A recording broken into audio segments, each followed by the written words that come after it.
Entrepreneurialism is essentially about bootstrapping and trying to get a profitable company that can scale.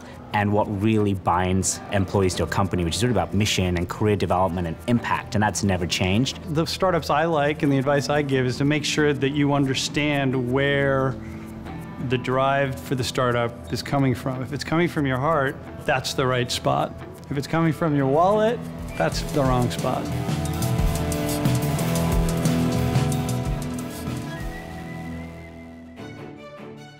I think the thing that makes Silicon Valley so special is the risk-taking atmosphere and culture. People always wanting to try new things and do things a different way. By being in a startup and playing the game, I'm not working for somebody else, so I control my destiny. Really fell in love with the energy and kind of, I guess, chasing the dream of building something big and meaningful that impacts a lot of people.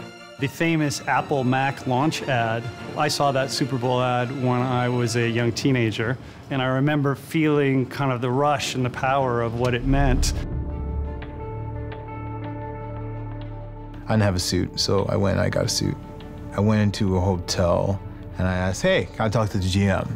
So I went and I said, listen, I want to be able to place my clients that are in corporate apartments in your hotel, and I want them to be able to come in and out whenever they want to. And he said, I think you should, leave the premises. This is for sure a hooker service. And I was stunned.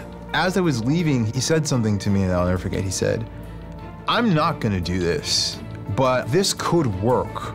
And that's all I needed. It was sort of a, do I focus my efforts on actually getting the financing and getting the funding, or do I focus my efforts on building a company and making it sustainable?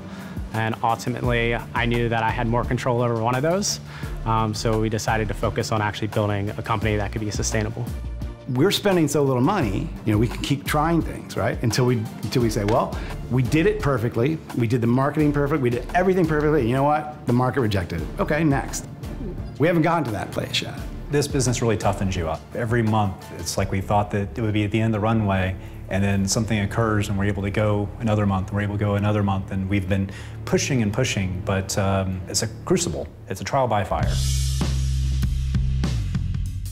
When you go through trials and tribulations, it either breaks you and you get bitter, or it bends you and then you snap back and you're more resilient and malleable after that.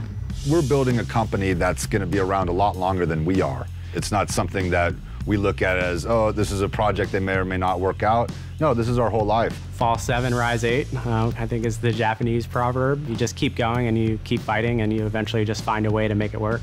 You shouldn't let funding or lack of funding or VCs or anybody, if you believe in what you're doing, you do it.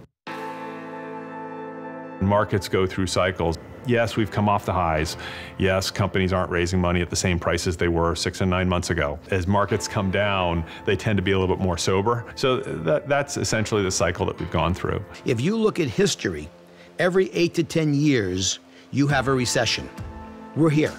Okay, welcome to the club. So it doesn't mean the world's falling apart, because after a recession, what do you have?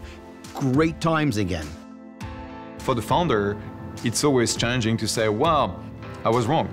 Is there anything different that we should rather do? And we, as investors, need to be very open. Sometimes it's just an adjustment, it's a shift, or it's a completely different thing.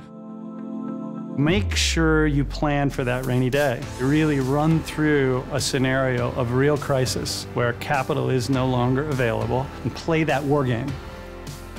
Every industry is trying to transition itself into a tech-like industry. Banking, consulting, retail, finance, government. The tech industry, even if there is a significant pullback, is not going to close up shop like a caravan and leave town.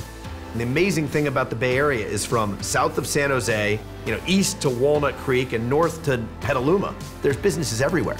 To date, the benefits of being here have outweighed the costs. I think we'll continue to see Silicon Valley being a hub of innovation for the foreseeable future, but I think that that'll evolve.